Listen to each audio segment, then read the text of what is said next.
يا جماعة، مين كان يتخيل إن مي كمال الدين دكتورة التجميل وطليقة أحمد مكي تطلع فجأة وتكشف أسرار جوازهم وانفصالهم قدام الكاميرا؟ اللي قالته قلب السوشيال ميديا كلها وخلى الناس مش قادرة تصدق. مي حكت إن علاقتها بمكي كانت كلها احترام وود، وقالت مكي كان أغلى من الياقوت في حياتي، ورغم إننا انفصلنا لسه في نظري أغلى حاجة حصلت لي. وصرحت إن الجواز بينهم استمر 3 سنين، وإنه مفيش سبب فني للانفصال، لكن الظروف والعادات وضغط المجتمع خصوصا بعد وفاة والدته كل ده بوظ الدنيا وخلى العلاقة تنهار. وقالت كمان إنها تعرضت لمواقف صعبة جدا لأن ناس كتير ما كانوش عارفين إنها مراته. وكملت كلامها وقالت كنت بدعمه على السوشيال ميديا والناس كانت بتشتم وبتدخل في حياتي، ورغم كل اللي حصل أكدت إن محدش مسموح له إنه يسيء لمكي لأنه تعب كتير جدا في حياته وإنه كمان إنسان طيب. مي اعترفت كمان إنها عارفة إنه ممكن يزعل من البوست اللي كتبته، لكن اعتذرت وقالت إنها اتكلمت عشان توضح الحقيقة.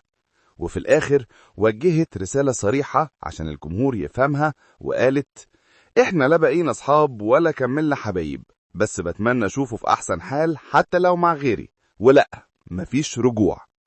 الحوار والموضوع ده كله بدأ لما دكتورة التجميل مي كمال الدين كتبت على حسابها الشخصي في موقع انستجرام: أنا ما حبيتش حد في حياتي غير أحمد مكي ومش هحب بعده، وبعلن انفصالي للمرة المليون. الكلام ده جه بعد انتشار أخبار وإشاعات عن جواز قريب لمكي أو إن علاقتهم لسه مكملة، لكن مي نفت الكلام ده وقالت أنا وأحمد منفصلين وكل اللي بيتقال إشاعات. لكن المفاجأة الأكبر كانت لما كتبت ستوري غامضة ووجهت فيها كلام لشخص ما وقالت مشكلتك معاه مش معايا، ركزي، أنا بعلن انفصالي وبعلن احترامي له، لا بجري وراه ولا بلزق فيه. ونهت كلامها برسالة نارية: اشتغلي على نفسك واعملي لك كارير يثبتك بدل ما انت مش مفهومة، لا فنانة ولا منتجة ولا حتى صاحبة كوافير. واللي زود الغموض كله ان الفنان احمد مكي لحد دلوقتي سايب القصة كلها ساكت وما نطقش وما وضحش اي حاجة ولا اكد ولا نفى الكلام اللي بيتقال، وده طبيعي لانه معروف انه بيبعد حياته الخاصة عن الاعلام وعن جمهوره. 3 سنين حب انتهت بالانفصال، بس لسه مليانة غموض ورسائل غريبة.